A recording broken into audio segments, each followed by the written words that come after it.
Damos comienzo a un nuevo programa, Servidores de Dios. Quien te habla es Manuel Cornejo.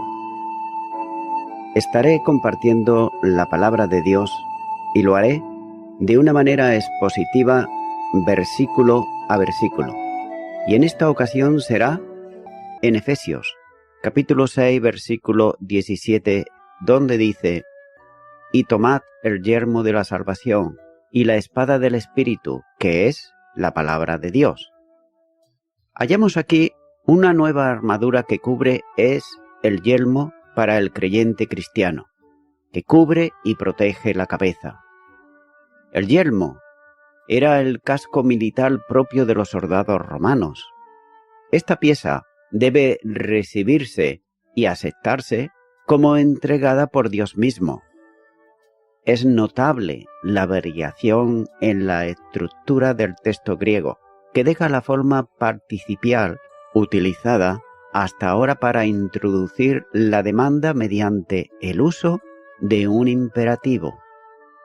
Es notable también que en lugar de utilizar salvación en femenino, lo hace mediante el uso de un neutro particular, que puede ser tomado como un neutro sustantivo y que subsiste a la salvación. Puede muy bien comprender una esperanza escatológica de la salvación venida en su momento final, como ocurre en otro escrito del apóstol Pablo, cuando dice, en Primera de Tesalonicenses capítulo 5 y versículo 8. Pero nosotros, que somos del día, seamos sobrios, habiéndonos vestidos con la coraza de fe y de amor, y con la esperanza de salvación como yelmo. Esperanza a la que fuisteis llamados, como dice Efesios capítulo 1 y versículo 18, y que se revela en el llamamiento del Evangelio, Efesios capítulo 4 y versículo 4. Pero, en general, el llamamiento del Evangelio es a salvación, en todo tiempo, sentido de la palabra, de ahí que el apóstol utilice el neutro para englobar todo el proceso de la salvación. La mente del creyente está segura y además protegida cuando el pensamiento de su salvación lo rodea plenamente.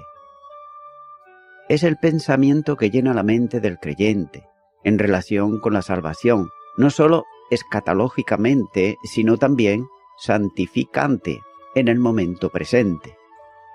De esa salvación se ocupa el cristiano en la medida en que sitúa en su mente y satura sus pensamientos y lo orienta, haciendo que la ocupación primordial sea ocuparse de ella con temor y también con temblor, es decir, con profundo respeto.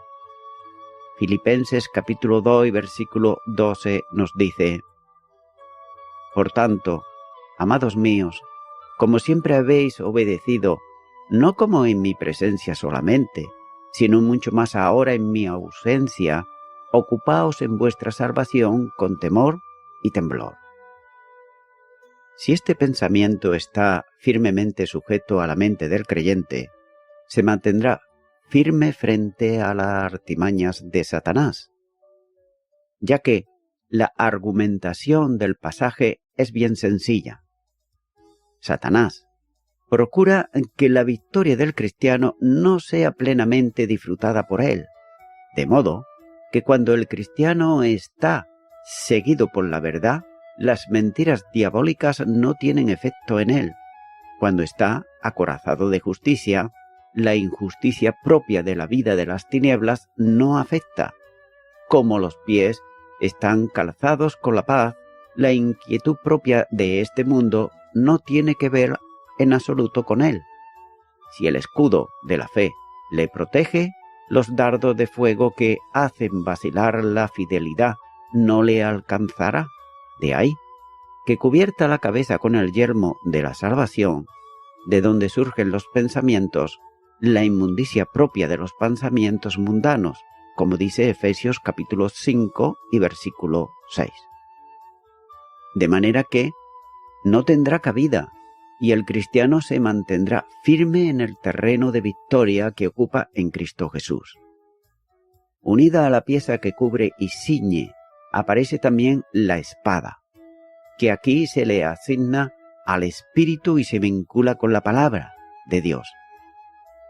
Y de nuevo, es necesario prestar atención al término que usa aquí el apóstol para esta espada. No se trata de la espada de ataque, sino la que es más corta. Esta arma era propia para la defensa personal o el combate cuerpo a cuerpo. Algunas veces se traduce como afange, cimitarra, daga, etc. Pablo dice que es la espada del Espíritu. El genitivo, en este caso, no debe considerarse como un genitivo de oposición, sino de cualidad y genitivo agente. Es decir, la espada es dada por el Espíritu, que por proceder de él no puede ser otra que la palabra de Dios. Y es el Espíritu quien comunicó la profecía. La segunda carta de Pedro, capítulo 1 y versículo 21, nos dice: porque nunca la profecía fue traída por voluntad humana, sino que los santos hombres de Dios hablaron siendo inspirados por el Espíritu Santo. Y también, como la misma Escritura añade, el Espíritu fue quien la inspiró. Segunda de Timoteo, capítulo 3, versículo 16. Por tanto, esta palabra es viva y además es eficaz, más penetrante que cualquier espada humana que actúa en el interior de la persona, como dice la carta a los Hebreos, capítulo 4 y versículo 12. El Nuevo Testamento mantiene una relación íntima entre el Espíritu y la palabra. El Evangelio de Juan, capítulo 6 y versículo 63, nos dice: el Espíritu es el que da vida, la carne para nada aprovecha. Las palabras que yo os he hablado son espíritu y son vida. En mano del Espíritu, la palabra es como una espada defensiva que el Espíritu entrega al creyente, no para que la use a conquistar obra hecha plenamente por Jesús, sino en su defensa personal. No hay mejor ejemplo del poder de esta pieza de la armadura que la victoria conseguida por Jesús sobre Satanás en la tentación, como así nos muestra el Evangelio de Mateo capítulo 4 y los versículos 4 al 10. Pero aquí surge una necesaria apreciación. La espada del Espíritu no puede ser manejada si no se conoce cómo usarla, ya que muchas veces el creyente cae bajo las artimañas de Satanás, porque desconoce precisamente lo que la Biblia, la palabra de Dios, enseña sobre el particular. Eso es un desafío importante. El creyente tiene que dar tiempo a la Biblia si quiere ser un cristiano victorioso. Nótese la misma enseñanza también para los antiguos, que ya se ha considerado anteriormente en Deuteronomios capítulo 6, versículo 6 al 9. Pero con todo es preciso entender bien que la Biblia no es un amuleto. Repito, la Biblia no es un amuleto contra Satanás y que, por el simple hecho de citarla, ya libra al cristiano del poder del enemigo. La enseñanza es que la victoria consiste en que la Biblia controle absolutamente y plenamente la vida del cristiano y la cristiana, y que éste se conduzca en obediencia, en sujeción y en lealtad precisamente a la Biblia, es decir, a la Escritura. De nada vale saber la Biblia de memoria si su contenido no está regulado la ética cristiana, es decir, que de nada vale saberlo si no se practica. Continúo ahora con el versículo 18, donde dice: orando en todo tiempo con toda oración y súplica en el Espíritu, y velando en él con toda perseverancia y súplica por todos los santos. Contra tan grande enemigo, nada puede hacer el soldado en su propia fuerza. Por esto, mientras toma y se coloca cada pieza de la armadura y hace uso de ella, debe orar pidiendo la bendición de Dios. Nótese en primer lugar que la variedad de la oración es con toda oración y súplica.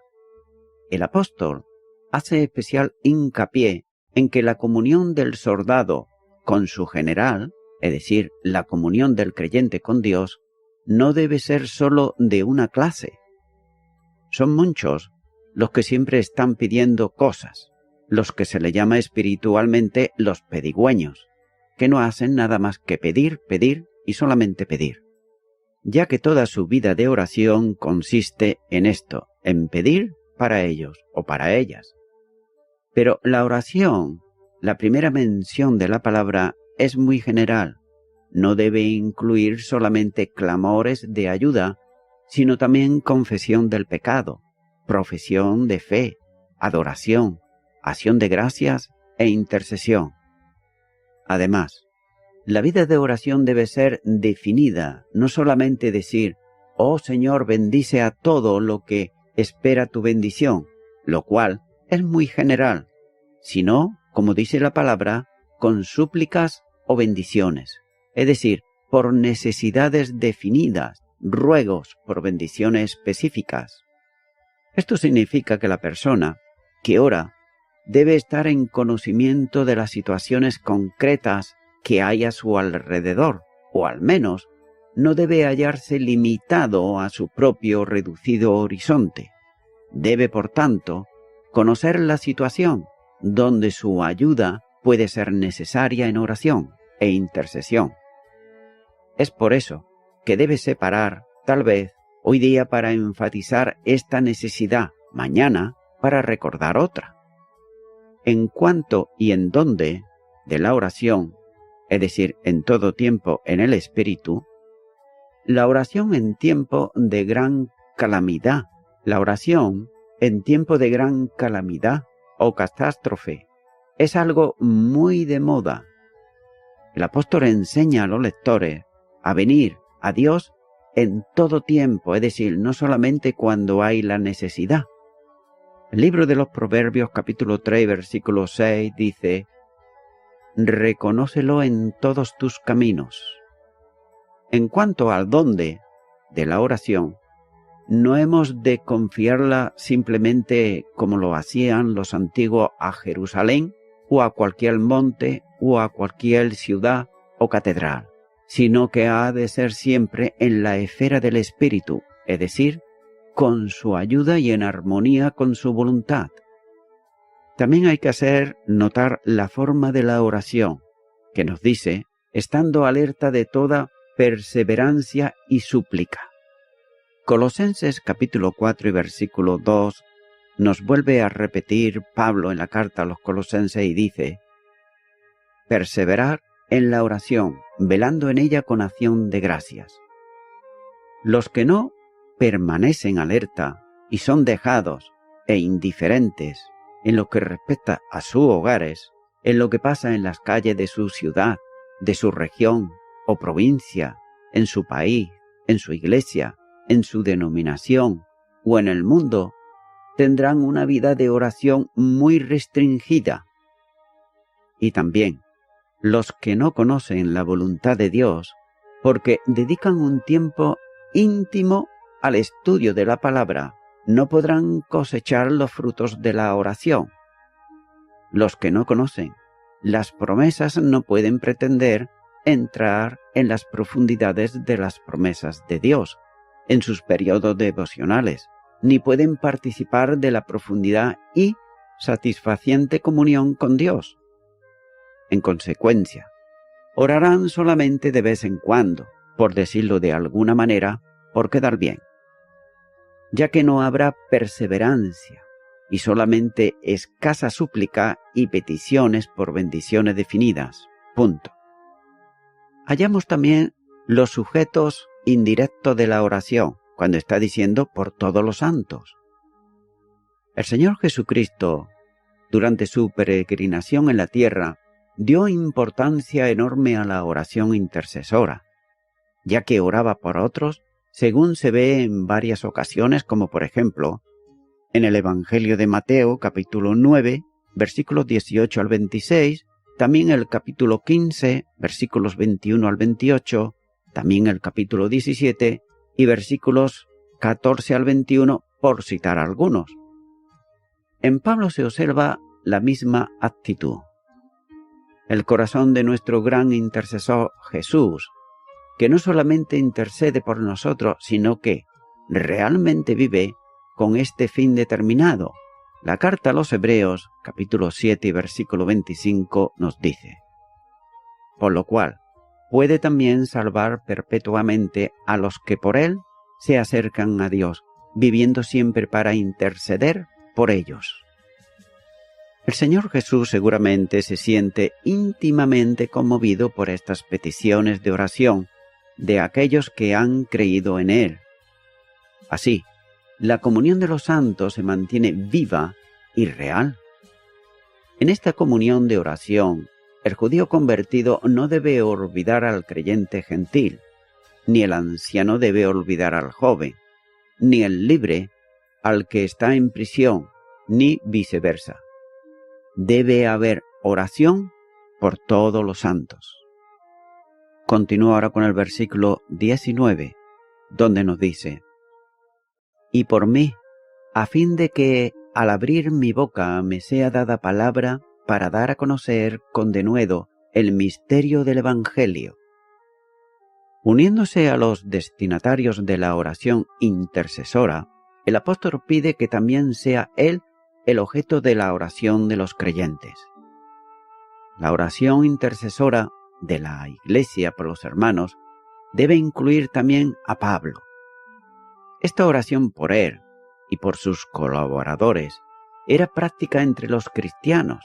En Filipenses capítulo 1 y versículo 19 nos dice: porque sé que por vuestra oración y la suministración del Espíritu de Jesucristo, esto resultará en mi liberación. La intercesión a favor de Pablo es intercesión a favor de la extensión del Evangelio, ya que la oración tenía que ver con la comunicación del poder para que diese a conocer el misterio del Evangelio, y debía de hacerlo con denuedo. Esta petición es un toque de humildad en el escrito, ya que Pablo pidió oración a su favor porque reconocía él que como creyente necesitaba los recursos del poder para poder vencer en la lucha.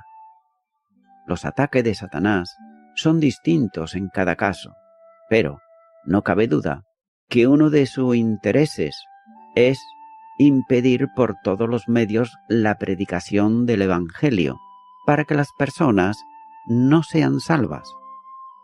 La petición paulina es interesante porque en ella debe definirse el verdadero propósito de ella. ¿Qué significado tiene el término denuedo en este versículo?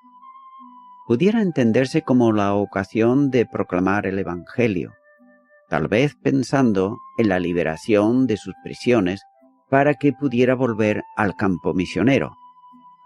Pero sin embargo, ya lo estaba haciendo en Roma, a donde había sido conducido prisionero y cuya predicación en la casa de alquiler, donde estaba vigilado por soldados romanos, había traído como consecuencia que el Evangelio alcanzase a miembros de la casa de César.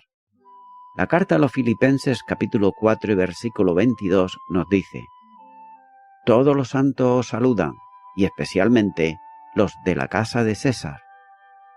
Lo más seguro es pensar que se trata de una petición para que en la predicación del Evangelio tuviese las palabras apropiadas para dar a conocer el misterio.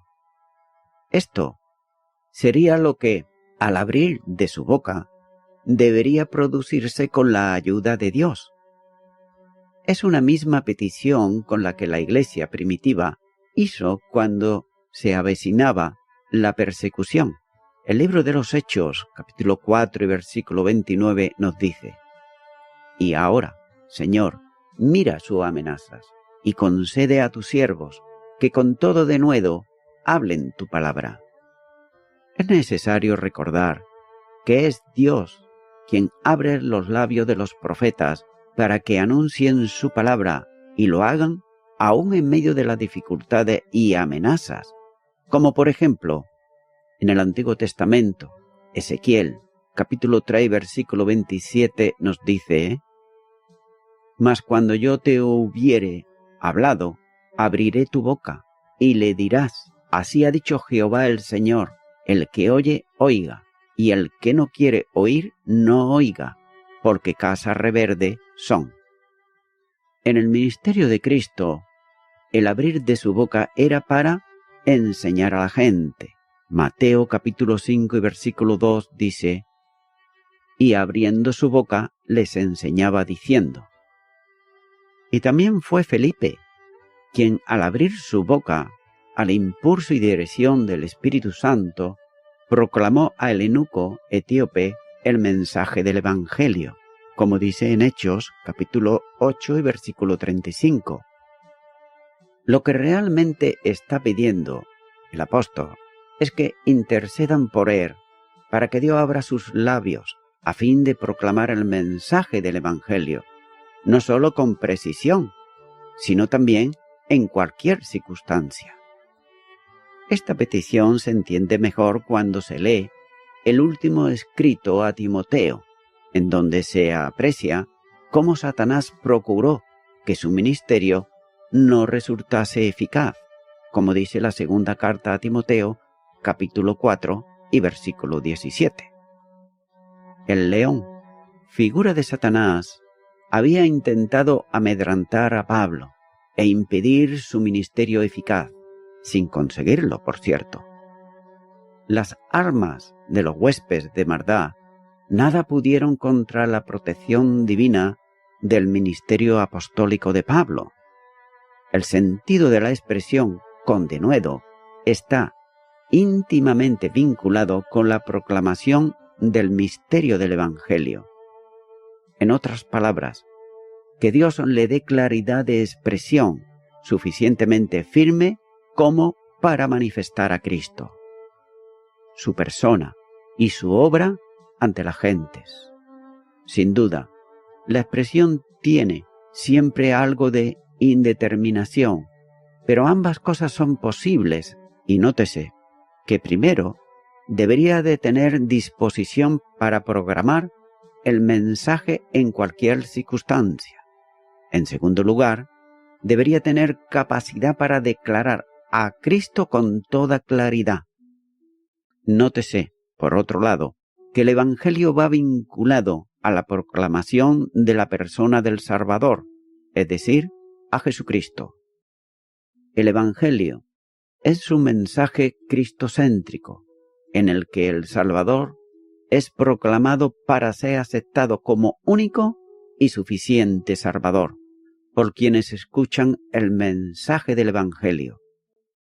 Esta es una seria advertencia también para nosotros en este tiempo actual, ya que la predicación del Evangelio requiere una exposición clara sobre la gloriosa persona del Señor Jesucristo. Cualquier otro asunto que se introduzca en la evangelización no es realmente el Evangelio que somos llamados a proclamar, ya que es en Cristo y solamente en Él que hay salvación para todo el que se entregue a Él por la fe, sin distinción alguna de raza ni cultura. Continúo ahora con el versículo 20, donde dice: «Por el cual soy embajador en cadenas, que con denuedo hablé de él, cómo debo hablar». La oración de relativo de la primera parte del versículo pone de manifiesto que el hablar con denuedo del versículo anterior no tiene que ver con una petición de oportunidad para predicar el Evangelio, puesto que estaba ya haciéndolo. La oportunidad existe, puesto que Pablo es el embajador de Cristo en cadena. Es decir, la prisión tenía que ver con la comisión de llevar como embajador suyo el mensaje del Evangelio. La segunda carta a los Corintios, capítulo 5 y versículo 20, nos dice: Así que, somos embajadores en nombre de Cristo, como si Dios rogase por medio de nosotros. Os rogamos en el nombre de Cristo, reconciliaos con Dios. Por tanto, era un embajador, pero en cadenas, lo que da una mayor dimensión aún. El embajador estaba preso, pero el mensaje corría libremente. O si se prefiere mejor, el embajador estaba preso para que el mensaje corriese libremente. Pudiera también estar relacionada la petición de Pablo para que pudiese hablar con denuedo el mensaje ante el tribunal que le iba a juzgar, en el mismo sentido que ocurre, por ejemplo, en Filipenses, capítulo 1 y versículo 12, lo que también concordaría con su deseo final, como dice la segunda carta a Timoteo, capítulo 1 y versículo 8. Por tanto, no te avergüences de dar testimonio de nuestro Señor, ni de mí, preso suyo, sino participa de las aflicciones por el Evangelio según el poder de Dios. Una segunda oración con la conjunción ¿para qué? Orienta el sentido del verbo hablar con denuedo, el Evangelio. El embajador preso tiene como misión, en esa circunstancia, proclamar con denuedo el Evangelio. En esta ocasión el apóstol utiliza un verbo que tiene ese sentido, es decir, una manera concreta de hablar, que aparece en otros lugares, como por ejemplo, en el libro de los Hechos, capítulo 9, versículo 27, capítulo 14, versículo 3, y capítulo 18, versículo 26, con sentido de hablar abiertamente. Este hablar abiertamente procede de los recursos de Dios, como dirá escribiendo la carta a los tesalonicenses.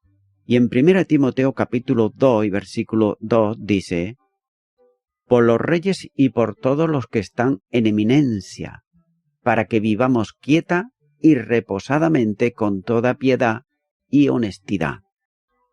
Cuando el apóstol habla con denuedo, está hablando como debe hablar, que concuerda con el mandamiento divino que le comisionó y envió para proclamar el mensaje del misterio que es Cristo mismo. Sin embargo, para que pueda hablar, denota denodadamente el mensaje como debe, literalmente, es como es necesario que hable. Y es por eso que necesita todos los recursos de la gracia, confiando que vendrán oportunamente como consecuencia de las oraciones de intercesión de los creyentes. Esa oración es necesaria, por cuanto el apóstol estaba preso y él veía limitada la oportunidad de su boca para la proclamación del mensaje, debido principalmente a los pocos que pueden ser alcanzados desde esa condición que él estaba de prisionero en Roma. Lo que el apóstol está pidiendo no es una libertad para predicar en otros lugares y a otras personas el Evangelio, sino la capacidad para hacerlo conforme a la encomienda divina y con el denuedo necesario en la situación en la cual él se encontraba. Un creyente no tiene que preocuparse de su situación, sino de lo que realmente debe de preocuparse, el del ministerio que Dios le ha encomendado. Y voy concluyendo ya con esto.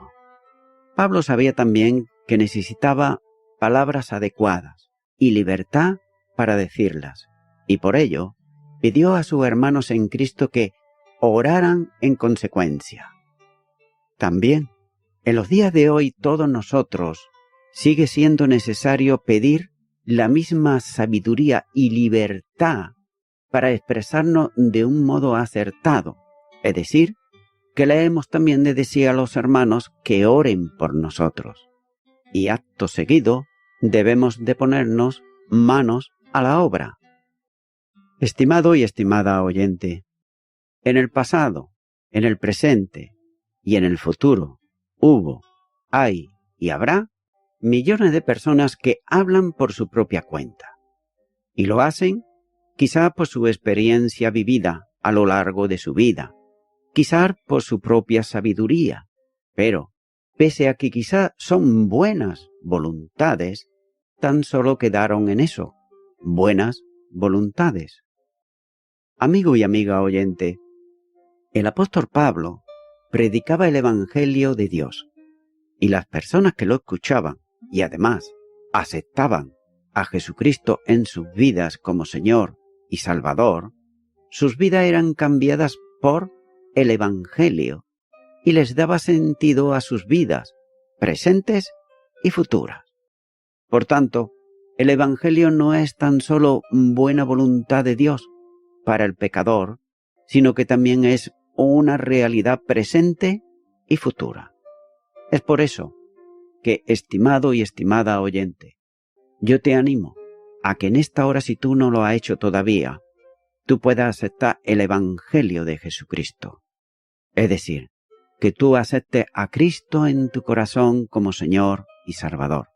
Para ello, yo te animo a que tú ores conmigo esta oración de fe y repitas ahí a donde te encuentres y di conmigo: Señor Jesús, solamente tú tienes palabras de vida, solamente tú eres el Salvador, el que dio su vida en la cruz del Calvario por mis delitos y pecados, los cuales yo ahora me arrepiento de todos ellos. Te entrego a ti todo mi ser, cuerpo, alma y espíritu, y te doy gracias, en el nombre de Jesús. Amén.